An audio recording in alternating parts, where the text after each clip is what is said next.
what I need to do. All right. And does it say anyone? All right, awesome. Hello, everyone.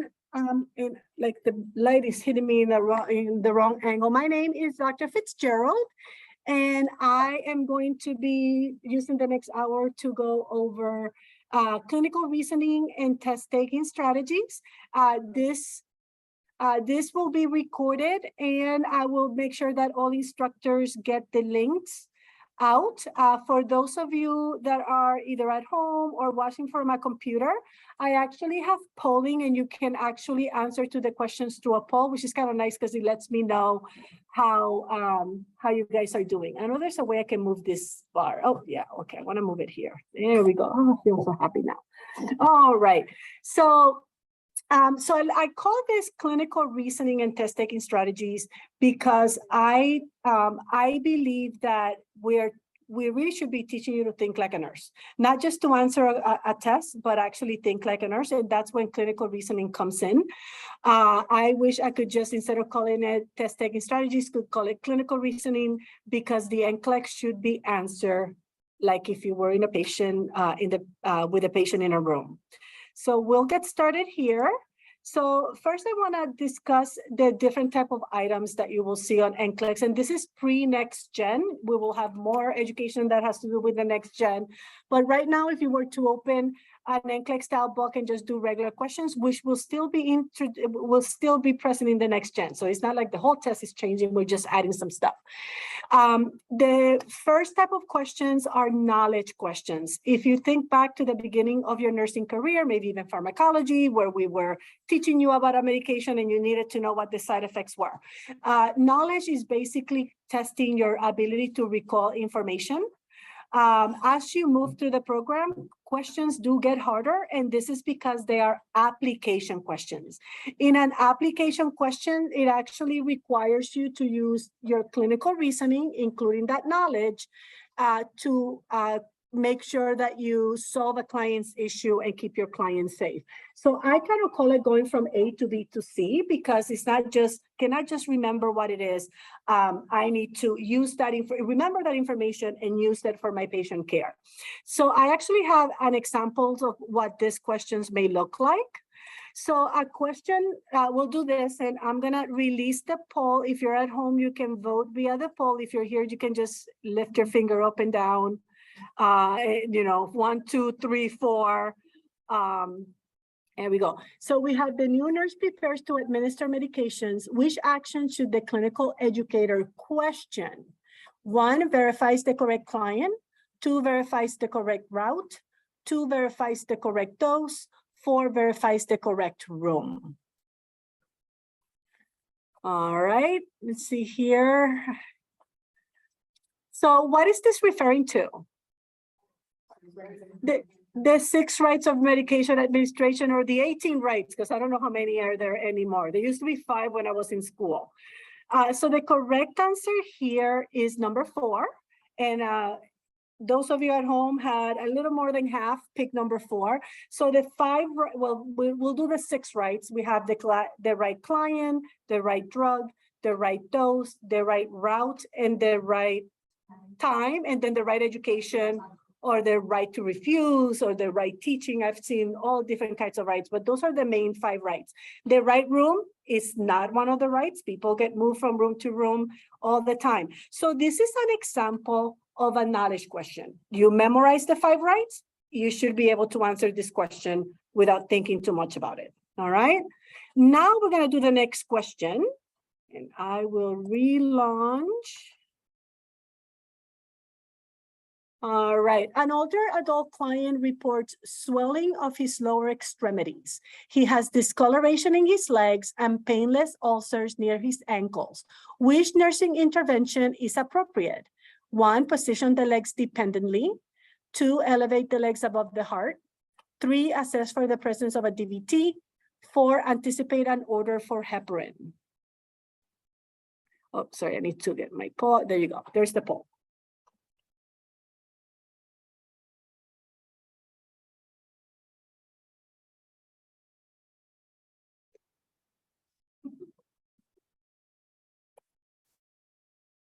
All right.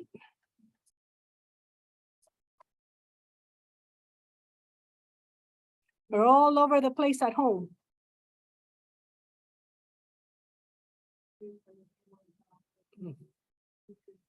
All right, so what is happening to this client?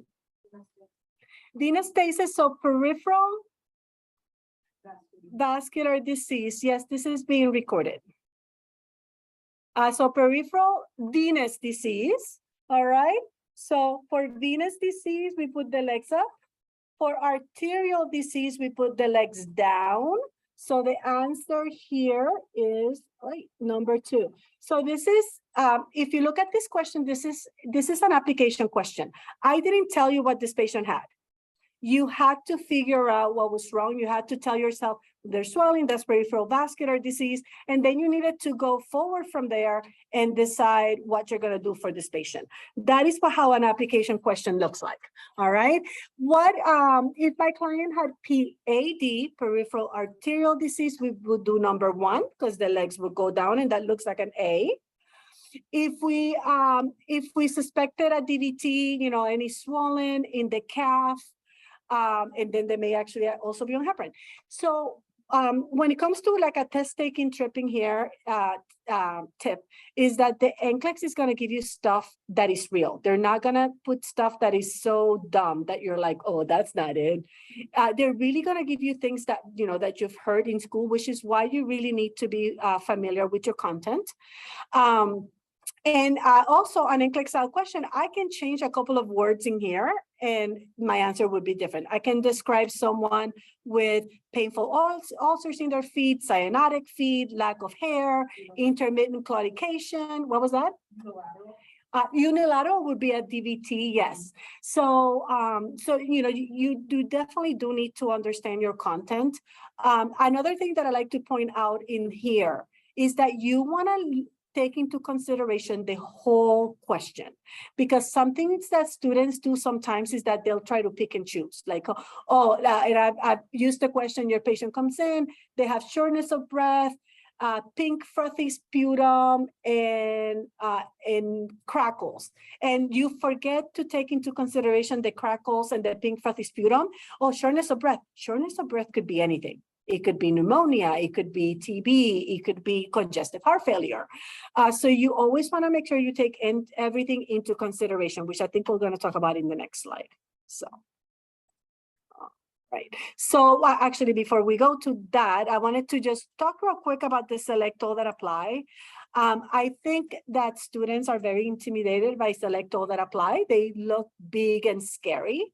When you're looking at a select all that apply, instead of focusing on like a big question with all the options, focus on every answer is basically a true or false. That's all a select all that apply is. So once you read the stem of the question, ask yourself, what is this question asking me? And then you'll treat every statement as a true or false statement. And they're independent from each other. Which I'll show you in an example here in a little bit. So the statement from the National Council of States Boards of Nursing is that for select all that apply, one option could be correct or all of them could be correct, which is why using a true or false approach can help you, because once you say something's true, you don't need to look at it again. Once something's false, you don't need to look at it again.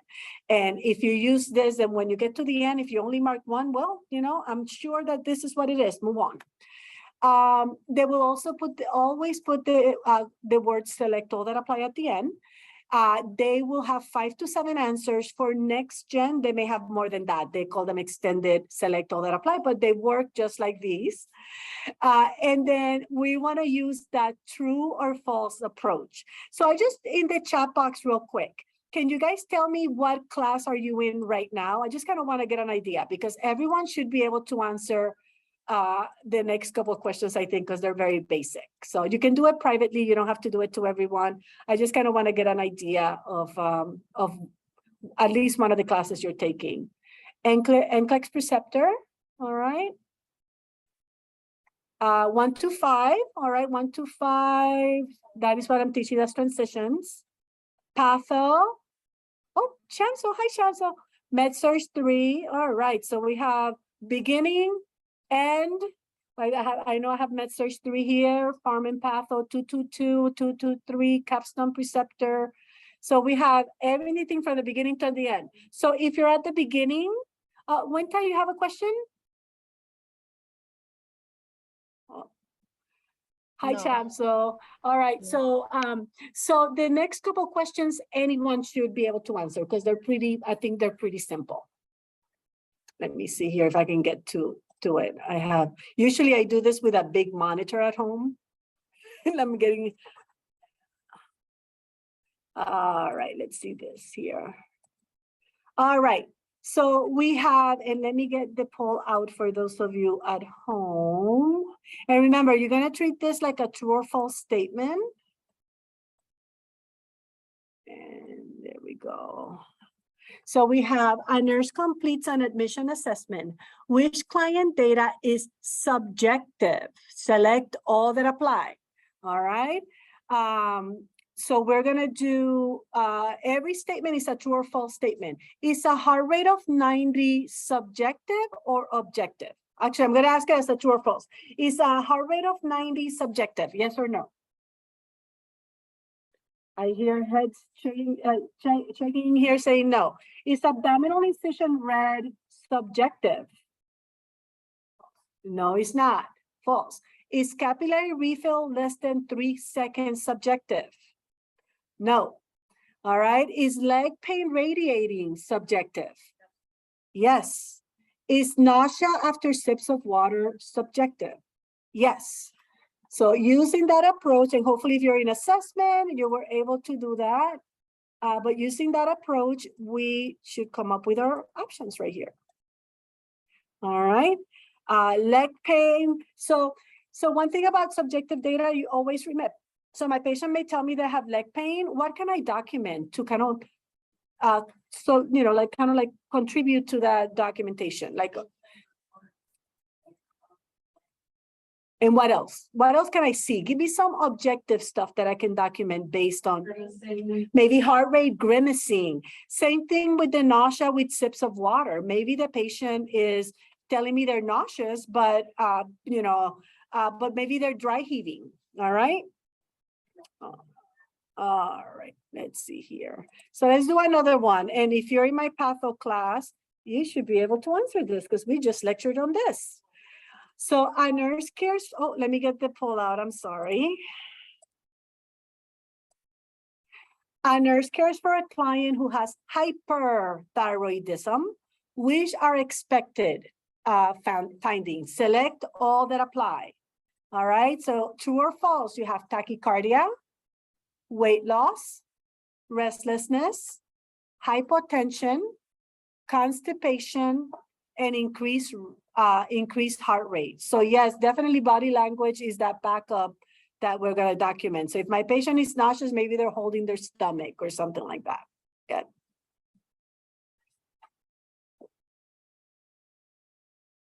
Was Teresa able to get in? I don't. I will make sure that I post the link to the recording and send it to everyone. All right. Make your choice for the select all that apply. Which are signs of hyperthyroidism?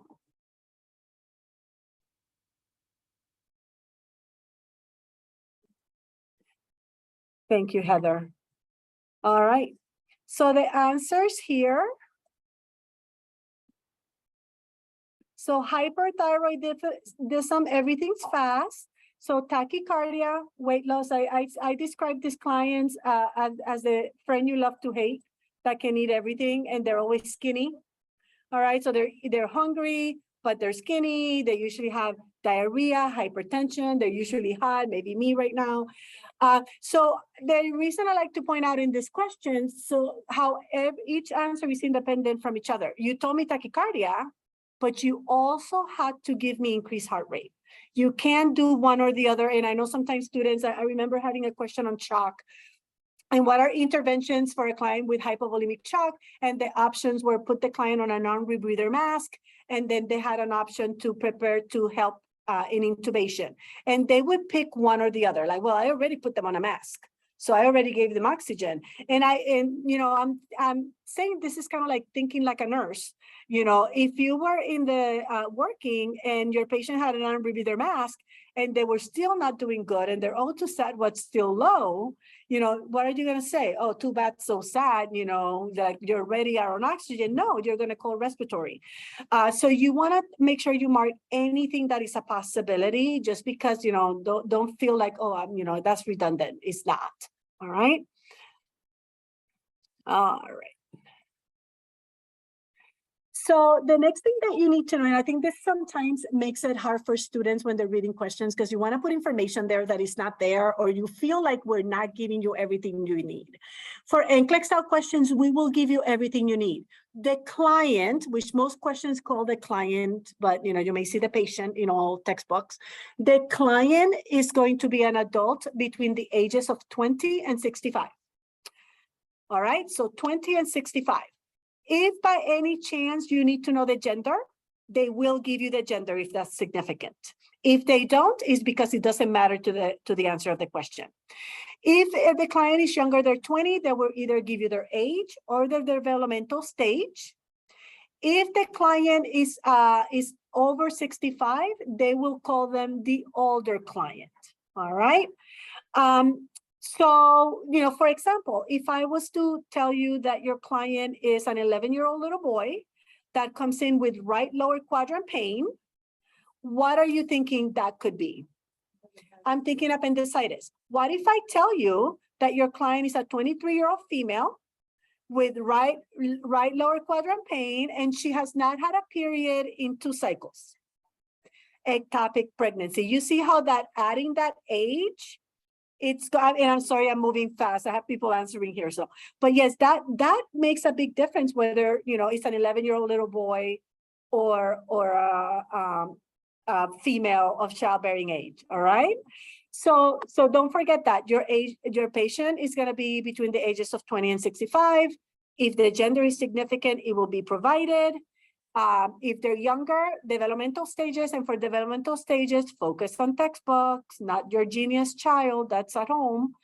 And if they're older than 65, we will call them the older adult. A client, let me get the poll here again. I actually love this question. A client's prescription reads, instill 2 drops of ciprofloxacin in the right ear BID. Which actions should the nurse take? Select all that apply. 1, pull the auricle down and back. 2, pull the auricle upward and outward. 3, place the client in the left lateral position. 4, massage the inner canthus after instillation. 5, assess for latex allergies. 6, explain the procedure.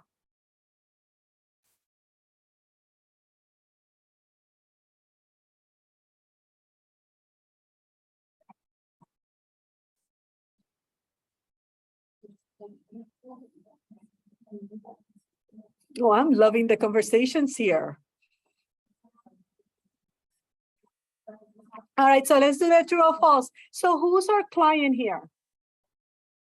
It's an adult, so it's not a child. If this was a child, if I told you it was a 3-year-old or a toddler, we will want to pull down because children are little. So we pull down. Let me see here. Okay.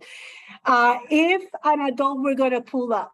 So that's why it makes the difference between 1 and 2. So knowing who your client is, you're not sitting there going like, oh, like, I don't know which one, like, are they talking about, they're trying to trick me. We're not. So we want to place the client on the opposite side so we can access the ear. And now I want everyone at home in here to touch your inner canthus. Tragus. This is your tragus. This is your inner canthus. Or because I see my people here are having like, oh, no, like I don't like massage. No. Inner canthus is right here. That's your tragus. So yeah, you could massage the tragus. I don't think that would be that would not harm anything if it was the tragus, but that's 2 different organs. It's okay. And I tell you, like the first time I saw this question, I had to I was confused too. So it's okay. Now we know. And then anytime you're gonna put, give anything or put on gloves, you definitely want to check for latex allergies, and please make sure that you explain the procedure. We don't know what the equipment that we're using to instill may have, so that's a good allergy to ask for to anyone that's gonna come to get any medical care. And I'm gonna kind of like go on my little tangents that I love to go on so much. If my client tells me, no, I'm not allergic to latex, what questions can I ask? So if you are in nursing 2, I believe, or nursing 1, avocados, banana, strawberry, kiwi. If my patient tells me I'm not allergic to latex, but I've never been exposed to it, they may be allergic to like other fruit, usually it's fruit. All right. So for those of you, so a show of hands, for those of you that like to overthink information in a question. All right. I mean, almost everyone, you're a nursing student, you should be raising your arm, your hand, because I am, and I will do questions with students and I will overthink in front of them if I'm doing new questions that I've never done before. So for those of you, yes, thank you, Jenna, ask about bananas. For those of you that tend to overthink questions, these are good steps to follow. When you're reading the question. The first 3 things you actually are going to do while reading the STEM, you're not going to read your options until the end, because the superpower of a nursing student is the ability to overthink everything in those option choices. So we're going to take that guessing out. So the first thing when you read that STEM, ask yourself, who is your client? And now we know the ages, and what is happening to them. All right. So for example, if you think back at the second question that we had, you're reading about the patient with edema in the legs and painless ulcers around the ankles, and you're thinking, ooh, this patient sounds like they have peripheral venous disease. All right. So ask yourself, who is my client and what is happening to them? After you figure that out, ask yourself what the question is asking for. We have 3 things that we may be asking you for. We may have true statements, so things that are good that we're going to do. We may have negative statements, and in a negative statement, we're looking for something wrong. So for example, if the nurse needs to intervene, if the nurse needs to re-educate, we're looking for something wrong. I find that students often miss those questions because you forget that they're asking you a negative thing by the time you read your options. So what I recommend is that you train your brain to look twice before moving forward. So what I tell my students to do, and what a couple things, if you have like a sticky note and you're at home and you have like a little sticky note that you put on your screen before you move forward, that way that kind of stops you before you move. It's like, this is a negative question. Is that what I'm picking? Or if, in exams where you may only have like a pencil in front of you, you can put your pencil across your keyboard anytime you have a negative question. And that way, before you hit submit, you want to double check, like, did I pick something wrong? Because I do that all the time. I will be reading my options. It's like, yeah, I'll do that. And just pick and continue to move on. So negative, true statement, false statements, and then the hardest ones are priority statements. With a priority statement, remember that all of your options may be correct. You need to find the highest priority, and we'll talk about priority in a second here. Someone says, I did that on the milestone, and that was really awesome. Awesome. Thank you for letting me know. See, I told someone about it. Maybe I don't know, or you learned it from someone. So I'm glad someone taught you that. What do you do when you just don't know the answer? I'm actually going to give you some tricks for that moving forward, because sometimes it's like, they'll give you a medication and you're like, I have no idea what that is. So I'm going to give you just give me a few slides here and we'll talk about that. Yeah, I know. Pharmacology is hard, but we'll give you some tricks on that. We'll talk about priority and then like other things you can use to help you make that smartest decision possible. And then after you do the first 2 steps, come up with your own answers. And I know this sounds like it's going to take me longer, but if you come up with 2 or 3 answers in your head, then when you see those in your answer choices, you know that they have to be correct. That has to be the right answer. It's right there. All right. So you want to come up with 2 or 3 answers. And then the last thing you do after you do that is you pick and stick, because we know that we love to change answers after we pick them. All right.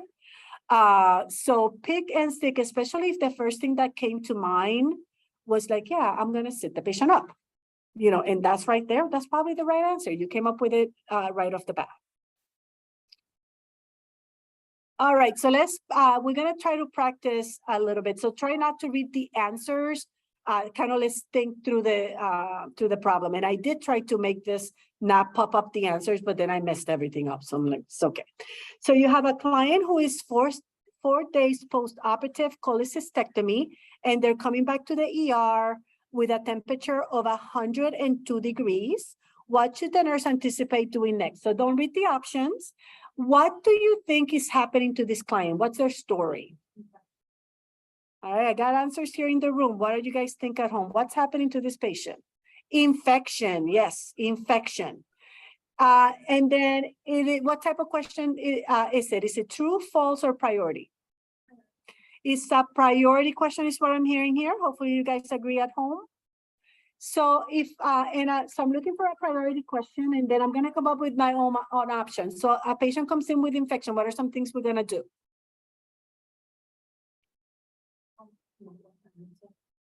All right. If we didn't read the options, but I know everyone read. We want to do culture and sensitivity. All right. We want to put them on antibiotics. We want to control their fever. But what is our highest priority? What do we have to do before I can give you antibiotics? So I'm gonna share the poll now. Hold on. Oh my God, it's so much harder to do this here than from home. I don't know why. It's the same setup that I always work with. All right. So what are you gonna do first? So figure out what's causing the infection and how do we do that? And Jenna gave us the answer here. Mm-hmm. No, Jenna Meyer? Meyer. Okay. Oh, okay. All right. So our answer here is going to be, we got to do that culture and sensitivity. All right. So it does not mean that we're not giving oral fluids. We're going to start them on antibiotic. They may need Tylenol, but that's not the first thing that we do. You're just masking a fever. All right. All right. All right. Another one here. After receiving hydromorphone IV, a client has a respiratory rate of 8, heart rate is 58, and they report nausea. Which action should the nurse perform next? 1, provide an emesis basin. 2, reposition the client to the left lateral. 3, give 4 milligrams of ondansetron hydrochloride. 4, administer oxygen at 2 liters per nasal cannula. Best option here for someone that is breathing 8 times a minute. Narcan is not there. Yeah, you could, but that's not an option. And you know what? Sometimes questions are they're not gonna give you what you want. But in this case, I think at home almost everyone got this. We're gonna just put them on oxygen via nasal cannula, because if you're breathing 8 times a minute, you're probably not getting enough oxygen, and we just want to try to give you what you're missing. All right. So let's talk about priority real quick. All right. I need to stand. I can't be sitting too long. All right, I'm gonna do that. So priority, these are our priority setting framework. So when you're reading a question, these are frameworks that you can use to help you make a smartest decision. So you have your Maslow's hierarchy of need. So, and to me, Maslow is very comprehensive. So you're going to look at the base of that pyramid. Those are your physiological needs: air, water, elimination, sleeping, reproduction, eating. Anything you need to survive is going to be in that bottom tier. Once that is met, then we move to the next one, which is going to be safety, and like risk reduction, which goes with the next one here, safety and risk reduction. I want to make sure my patient doesn't fall out of bed, that they don't have a complication to their meds. After that, so most of your questions or NCLEX are going to be on those two parts of the pyramid. Love and belonging is the next tier up, and that is usually very significant in end of life care, significant at the beginning of life when we're bonding with a child. And then after that, we have self-esteem, which kind of has to do with your body image issues. Self-actualization, you're never going to hear that. Self-esteem, you may have questions in school, but on NCLEX, it's going to be mostly those bottom two tiers. The next thing we're going to use is ABCs, airway, breathing, and circulation, in that order. Airway first, then breathing, then circulation. And to me, I like that. To me, I like that because I can put that right into the physiological tier on Maslow's. All right, because that's the big part of that physiological needs. And then we have safety, which we already talked about in Maslow's. The nursing process, and the nursing process to me is a little tricky. I've had students tell me, well, assessment, you always assess first. If there's an option that says assessment, that's the answer. And that is not true. Assessment is the correct option only if you do not have all of the information you need to make a decision. So I always like to give an example. So you're working in triage and someone comes in and they tell you, I'm short of breath. All right, that's all. You get a question, it says, you're in triage, patient comes in complaining of shortness of breath. What do you do? Let's ask more questions. Yeah. And let's compare that to someone that comes in and tells you, I'm short of breath. And you have an O2 sat of 88 and they have cyanotic lips. Do you need to assess anymore? Question.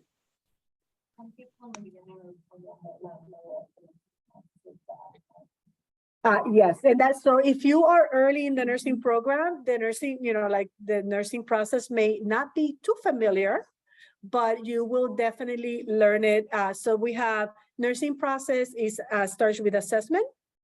All right. Then you have is add PI, assessment, diagnosis, planning, intervention, and then evaluation. So the assessment is, so assessment is not always the correct answer. If you do not have enough information, yes, please assess more. But if you have all of the information you need, you may have to move into an intervention. When there's a question asking for implementation or intervention, is it possible that assessment could be one of the answer choices?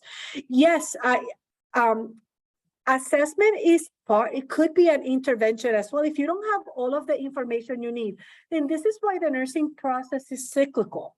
You're basically assessing, intervening, and reevaluating in one movement sometimes. So it really all depends on what the question is telling you. And if you don't have everything you need, so for example, if you're giving a medication and you're giving digoxin, all right, and you don't know what the apical pulse is, even though you're ready to intervene by giving a medication, you need to stop and assess what's needed before you give that medication. So does that make sense, Lena? All right, awesome. So, so the nursing process, like I said, assessment is not always the right answer, but if you don't have enough information, please assess some more. You always want to try the least invasive option first. So for example, if my patient is short of breath, I do want to sit them up first, right? I don't want to have to leave that room to go get the oxygen. Sit them up, see if that helps, right? Maybe they just have Thanksgiving dinner and just need to get that food off their lungs. Systemic versus local. If you have something that affects the whole body, that's going to be a higher priority than something local. So if my patient comes in complaining of chest pain, that's a systemic issue, because if my heart hurts, it means that we may have decreased perfusion to all the organs. If local, so if my patient is telling me that they have, like their toe hurts and it's, it's cyanotic, that, yeah, I'm going to take care of that, but it's just probably not going to be my first priority if I have someone with chest pain in the next room. Acute versus chronic. Clients with acute problems do not have the opportunity to assimilate to those problems. You know, happens in the ER all the time. Little old lady comes in, she looks great. Hemoglobin is 4, and they're talking to you, telling you, yeah, like I've been tired for the last 3 weeks, and come to find out they have a slow GI bleed, but their body kind of has been used to that low hemoglobin. You have someone that was in an accident and lost a leg, and they come in with a hemoglobin of 7, and they're coding on your table. All right. So client, and think of, you know, go to Walmart. I always say the best place to look at this stuff is just go to Walmart. And you know, and just like you see the COPDers with their little cart, they're chopping around with their oxygen, massaging the fruit. If I was gonna do, yeah, they're saying here, that's how you get C. If I was to do their O2 sat, it would be 88, and they're walking around buying, you know, buying the food. You know, and compare that to someone that might have come down with pneumonia. All right, I'm sorry, not Target. Yes. I'm a Target girl. I just haven't seen them at Target, but they may. Oh, only at Walmart, they tell me here. All right. Just go to the state fair. Someone put them. Hey, I guess research. We can call that research because the state fair is coming to town. So acute versus chronic, your patient with an acute problem is going to be a highest priority. So you're going to pick that patient first. Expected versus unexpected. So, and I don't know if I have this question here. I should wait to see if I have this question here. But let's say, and it's okay, we'll do it again and you all get it right. So let's say you have a diabetic patient that comes in with an infection. And I tell you that their blood sugar, which of the following are you going to call the doctor about? They have a blood sugar of 180, a white blood cell count of 14,000, and they have MRSA in the wound. Which one is gonna make you call that provider? I hear MRSA, I see MRSA. MRSA, that high blood sugar is expected for a client that is diabetic and is sick. They're, you know, and then they have an infection. I told you that. We expect a high white blood cell count. No one should have MRSA in the wound. That requires me to put them on isolation, contact precautions, call the provider, maybe get an antibiotic change. All right, so that's kind of like a good example versus of expected versus unexpected. And then stable versus unstable. Unstable patients will be seen first. Sometimes, especially students at the beginning of the program ask me, well, how do I know when a patient is unstable? That's something that you will learn as you progress through the program. You will start being able to identify who's stable and who's not. So, you know, stay tuned for that if you're in Patho right now. All right, so let me get the, here we, no, oh, that's not what I wanted to do. I don't know what I did here. All right, hold on. And do not show me that again, so I don't have to address that. All right, so that hopefully you guys see the poll because I don't know what I did here. But all right, so the client is scheduled for an abdominal surgery and has just received the pre-op lorazepam.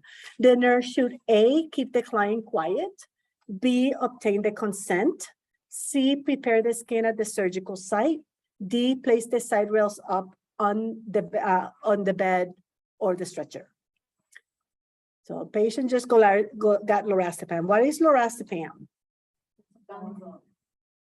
Benzo. We usually give you something for anxiety before surgery. If you've never had surgery, you tend to get a little nervous.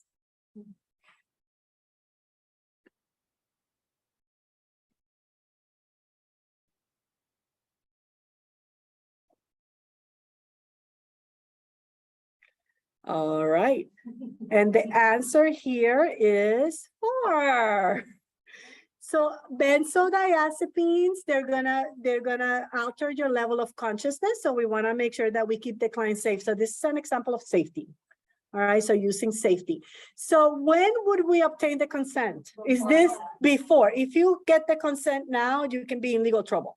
We don't want to get a consent within 4 hours of a mind-altering medication. All right, so if you didn't get the consent, now you got to call the provider and say like, hey, we are canceling the surgery because it ain't happening. Preparing the skin can be done, it can be done at different times. Sometimes the patient starts it at home, but then we usually do it once they get to the OR. And good luck keeping the client quiet. I love that one. Like, you know. All right. All of the following clients, the nurse recognizes that the individual who is most at risk for fluid volume deficit is A, a 6-month-old learning to drink from a cup, B, a 12-year-old who is moderately active in 80-degree weather, C, a 42-year-old with severe diarrhea, D, a 90-year-old with frequent headaches. Highest risk for fluid volume deficit.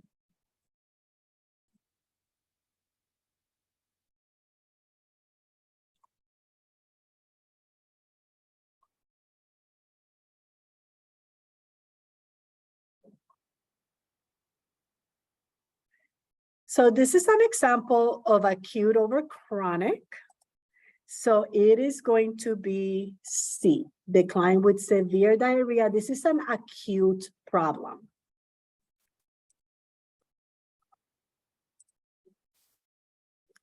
A client is grimacing and crying following a surgical procedure. Which action should be the nurse's initial intervention? 1, reevaluating 1 hour. 2, administer meperidine IM. 3, obtain the blood pressure. 4, ask the client to rate the pain on a scale of 0 to 10.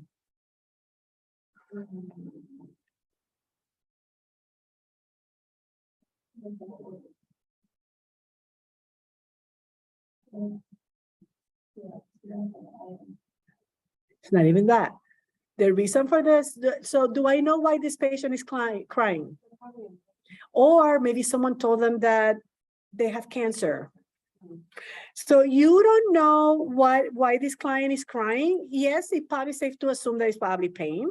Even if it's pain, we still need to do that pain scale. I don't have enough information. And remember, with pain, not only do you need to get that pain level to be able to pick what kind of medication you're going to give, because you may have different dosages, but you also want to make sure that you have a number so you can compare it to. My overthinking brain said, is the patient verbal or non-verbal? I know. And it does. So see, don't if you ever find yourself making up stories, stop. Yeah, just stop yourself and say, what is this telling me? Is that, you know, that's why it's good to like rephrase the story to yourself. This is a client that had surgery and they're grimacing and crying. Yes, they are probably in pain. Do I need any more information before I intervene? Yes, I need a pain scale because I need to be able to compare it to something. All right. So for the person that asked me, what if you, what was the question? What if you don't know the answer to a question? So these are some, I'm sorry, I forgot to take the hacks off. This is kind of part of a lecture, a bigger lecture that I do because I had to concentrate it in an hour. It's usually like two hours. So other things to consider. So if you encounter a question that you don't know the answer to, instead of becoming frustrated and letting that ruin the rest of your exam, here are some hacks that may help you get over that. What is the timing of the event? Where are you in time? All right. So think of a patient that, let's talk about perioperative, which is going to be in the next one. So let's say my patient is coming out of the OR and it's been 30 minutes since they came out of the OR. What are my priorities with someone that just came out of the OR, may have anesthesia, we gave pain meds? Thank you, Jenna. Well, yeah, pain, but before pain, airway, breathing, circulation. All right. Is my patient waking up? Is my patient's blood pressure okay? Maybe they receive a bunch of meds and that blood pressure is plummeting. All right. So if my patient is just coming out of surgeries, those physiological needs, pain is psychological, unless it's chest pain. All right. Well, chest pain is physiological. Address that first. But if, you know, if my client had an appendectomy, do I expect pain? Yeah, we just opened you up. But so knowing where you are in time, and if you think back at a few questions back, what if my patient comes back 3-4 days after surgery? What is my concern then? Infection. An infection is going to take about 2 or 3 days to really kick in. So you may not see it right after surgery, but then 2, 3 days later, that's when it's a possibility. So that kind of goes also with the procedure being done. Understand procedures and slight difference that may happen. Like someone here said something about gag reflex. If your patient had any kind of bronchoscopy, we want to make sure that's back before we feed. All right. And then also know where, like when it kind of like I'm flipping it between timing of the event and procedure being done. When in time you are, also before, during, and after the procedure. Before we go for a procedure, what are some important things that we need to do before we take you in? Consent. What if I'm a woman of childbearing age? Pregnancy tests, baseline labs, baseline vitals. What was? Allergies, NPO status, medications. Yeah, if you're going to contrast. All right, but consent, NPO. If I feed you, if you stopped at Denny's before, or the Perkins before you came to have surgery, I need to know that, because you may have an airway issue if you aspirate. During the procedure, our main job is to keep the client safe and infection-free. And then post-op, early post-op is stability, later post-op is signs of infection.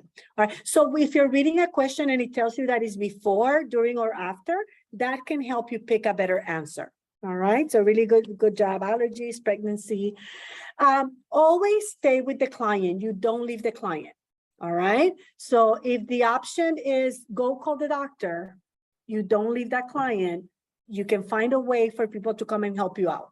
All right, and this is how it works in real life. I've had to call. I remember I had a patient, and the report said that I needed to do, they had a sternectomy, so the sternum was removed after open heart surgery because they had an infection.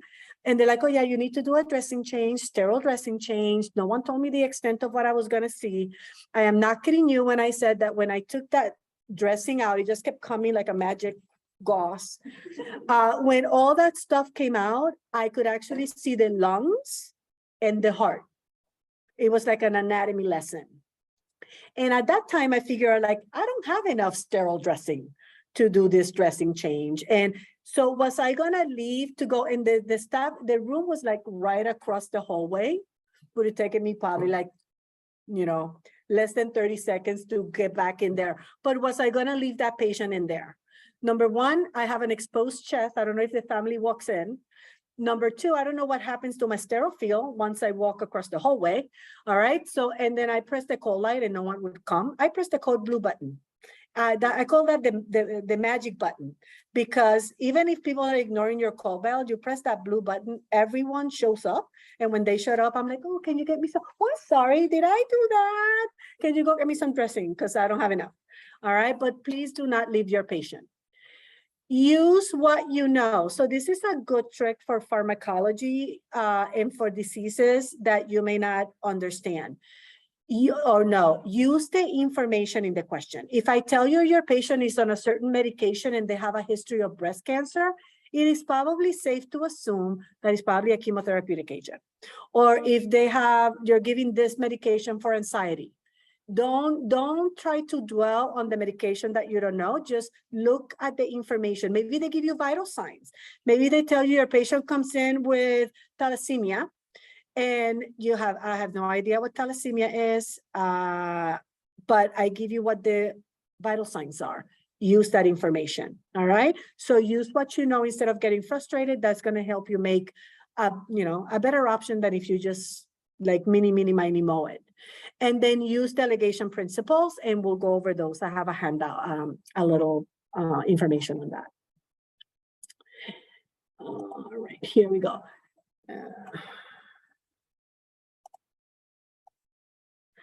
A 43-year-old client is scheduled to have a gastrectomy. Which of the following is a major preoperative concern?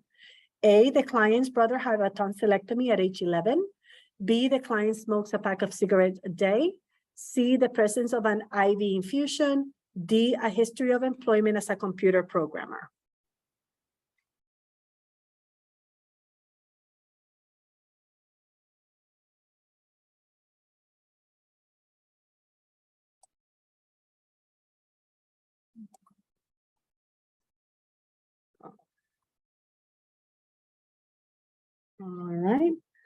And the answer is, I'm going to give everyone at home another few seconds here. And the answer here, right, is the smoking. All right, because that's going to affect ventilation, and it may affect getting them off the ventilator afterwards, and we need to know that.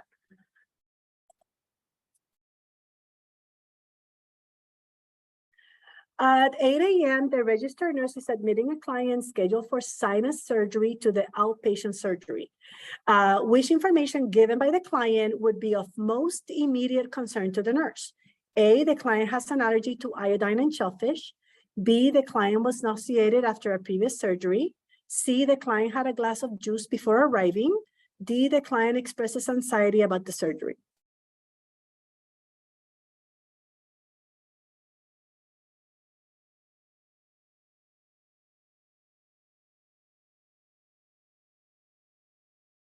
All right. And the answer here is number 3. That becomes an airway issue. So number 1, if you so sinus surgery, they don't use contrast dye. All right. So if this was like going to the cath lab, then I would be totally turned between A and C, because I don't want you to eat, but I also don't want you to have an allergic reaction. I would have to pre-medicate that client. So if I had to me, if you're allergic to iodine, like did your airway close? Does your airway close when you have shrimp? That is just as important as aspirating. So it would be a select all that apply. But I get itchy after I eat shrimp. You know what? We're gonna put you on some Benadryl, have the epinephrine ready. Let's go. All right. Which of the following statements most accurately reflects nursing accountability in the intraoperative phase? A, I would like to see the client have a regional anesthetic rather than a general anesthetic. B, a sponge seems to be missing, so a recount should be done of all the sponges that have been removed. C, did the client receive the medication and sign the consent? D, the client looks to be reactive and stable. So I like this question because if you're one of those fast testers that read really fast and gets done really fast, you may actually miss intra, post, or pre. So if you're a really fast test taker, sometimes slowing down may be beneficial. Like, I had a student that she is actually going into her 3rd comprehensive predictor attempt. And like she bombed the first one and did even worse on the second one. She took 180 questions in an hour and 5 minutes. I don't care how smart you are. There's just no way you can read that fast. You're missing something. And I see this all the time. I'm like, you should be taking about a minute per question. All right. Some questions are going to take you less. Some are going to take you more. But it averages to 1 to 1.5 minutes per question. If you are finishing 180 questions, that's about 33 seconds in 65 minutes. About 27, and I know I can't do that math in my head, but I know. So, so don't slow down a little bit, use your time. And the answer here is, so what if I change these options? Now I tell you that you are in the pre-op period. What is important pre-op? C, that would be C. What if I told you you're working in PACU? 4. And who would be doing A? Yeah, that's not my job. That's the doctor. Good. All right, so these are the delegation principles. So what I will do, I actually have this in a PDF. I might have posted it in your class, maybe not. I will, when I send the links out to all the instructors, I will attach this as well. All right, so that way you don't have to worry. But this is just a quick down and dirty of how to delegate. So RNs, unstable clients. So if this is an unstable client, is the RN's job. All right. Assessment is done by the RN. LPNs can gather data. RNs initiate the plan of care. Initial teaching is the RN's job. So if it says re-educate or reinforce, that's okay to delegate to the LPN. Can a UAP teach? Yes, I can definitely, they can what? They can remind, like they can remind. Yeah. They can, yeah, they can, like a CNA or UAP can remind them to do something, but they cannot teach. So yes, I do have a list of, according to the NCLEX blueprint, the labs that you need to know. So I did post it in your class. Okay. So I will send that as well. I will send that lab list as well. So they can, RNs are gonna start blood, IV fluids and IV push medications. An LPN can actually administer piggybacks after the an LPN can administer piggybacks after the RN has done the first one and determine that is the client is stable, we can delegate that. Same thing with blood. So for blood, you stay with the client for the first 15 minutes. After that, is the patient is stable, you can delegate them to the LPN as long as they're stable. LPNs can do some sterile procedures, and like I said, reinforcing that teaching. And the questions will tell you if it's reinforcement. So, or they'll say, you know, the diabetic educator came to talk to your patient. What can you now delegate to the LPN? They already had a nurse teach. They can definitely reinforce. Yes, so some sterile procedures, so LPN usually can do Foley's, they can do sterile dressing changes, they can do NG tubes, which are not sterile, but they can do those as well.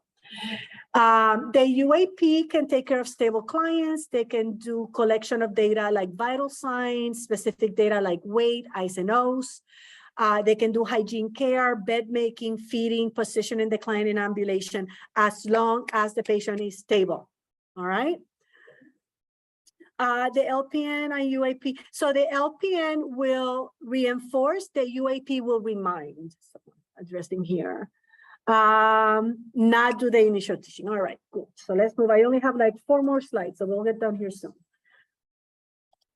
And hopefully this is recording, because if not, I have to do it again tonight. The home health care RN will delegate which of the following to the home care aide for the care of the client discharged home with mild hypokalemia. A, instruction on the proper use of drugs. B, assessment of the rate, rhythm, and quality of peripheral pulses. C, instruction of foods that are rich in potassium. D, assistance with hygiene and maintenance of a safe environment. So this is the home care aide. So a home care aide is like a UAP. It's kind of like a CNA.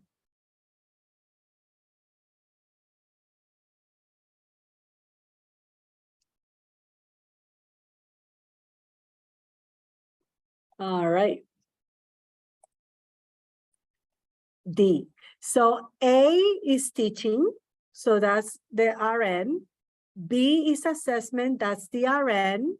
C is also teaching. To be able to tell you what foods are rich in potassium, I got to teach you. All right.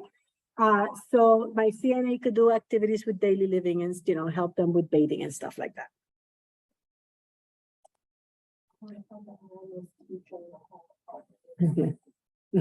Yeah. A neutropenic client is admitted with a diagnosis of possible sepsis. All of the following orders are received. Which one should the nurse accomplish first? And everyone should get this one because we just talked about this a little bit ago.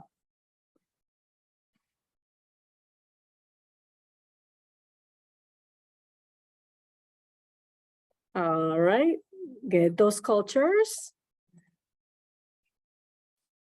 All right, the RN is working with an LPN to provide the following nursing interventions to clients in the oncology unit. Which intervention can the RN delegate to the LPN? A, doing the initial assessment for a client admitted for chemo. B, completing the discharge teaching for a client who is going to go home after a mastectomy. C, developing a plan for teaching a client's family about hand washing. D, administering filgrastim sub-Q to a neutropenic client.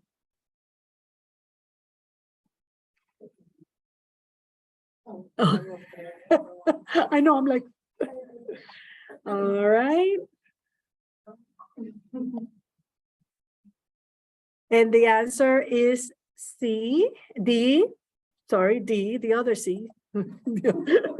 D, so filgrastim is sub-Q, is as long as it's not IV push, the LPN can give it.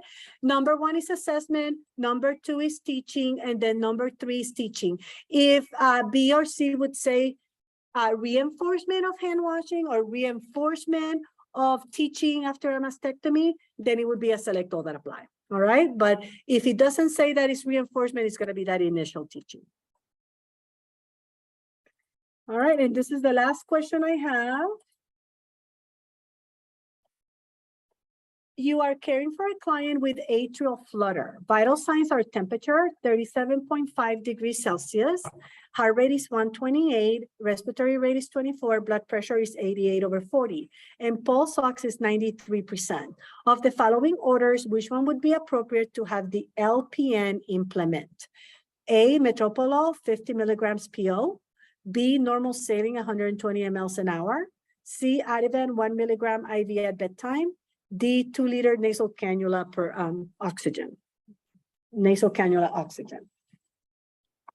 What can I delegate to my LPN in this client's situation?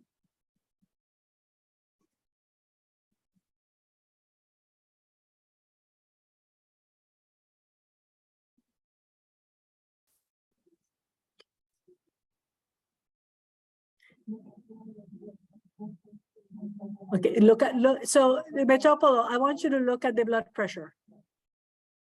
So, and I put this here, kind of, it's not a trick, but this is a question that like you may get on NCLEX, and you're thinking, oh yeah, they can give PO meds. Is giving Metoprolol right now appropriate for this client? No, because with that blood pressure, we're gonna be coding this patient, all right? Because that's gonna cause that blood pressure to plummet even more. So this is a good example. Not only do you need to know that those delegation principles, but you also need to take into consideration the information in the question. You're gonna use all of that information. So my LPN could give normal saline, but I have to give I have to start it. So if I started and the patient tolerates it, then I can delegate that. But this patient that is unstable, I'm going to have to be the one to start it. Oxygen is something that we can definitely delegate to the LPN. All right. That usually goes with the so that LPN yeah. to do that? Yeah. Okay. So if can my LPN give low pressure? Yes, they can. And they are taught in nursing school. You need to assess the pulse. You need to assess the heart rate, and they can make those decisions. It's just that for this question, that's yeah, they can give it, but this patient not going to. They can't do in. Yeah, like if you have a patient that is brand new, like anyone that's coming straight from the ER, you're probably not going to give that patient to an LPN because we need to do a very thorough assessment. Sometimes I've worked in places where if I'm working with an LPN, I may do that initial assessment. And then if I determine that the patient is stable, then I may reassign and say, okay, you take this patient because we're getting another patient coming in. All right. And this is all I had planned. Any questions from you guys at home? I wish I knew how to stop the recording here. All right, so what I will do is I will make sure that every instructor gets a copy of the link, and I'll attach a couple of documents, that the delegation and the lab document that I have. And then if you're in my class, I will post those if I have access to the class. I'll try to do that as soon as possible. Thank you so much for attending and have a wonderful day. Good luck on finals.